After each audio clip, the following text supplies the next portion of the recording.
নুরদা, আজকে নতুন বছরের শুরু হলো, তো আপনি সাধারণ মানুষকে কি বার্তা দিতে চান একটু, এবং নতুন বছর সম্পর্কে কি বলতে চান একটু বললে ভালো হতো।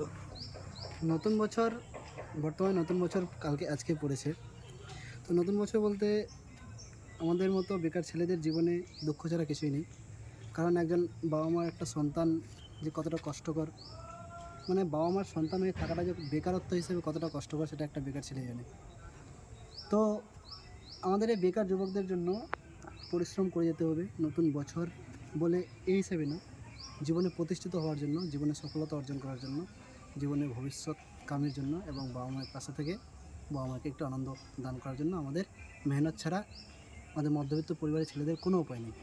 আর সেটাই আমি সাধারণ আমার মতো বন্ধু বান্ধবদের কাছে পৌঁছে দেবো। আশা করি প্রত্যেকে কাজে লাগবে এবং সফলতা হোক, এটাও নতুন বছরের জন্য কামনা বা বাসনা, ইচ্ছা। হুম, ঠিক আছে।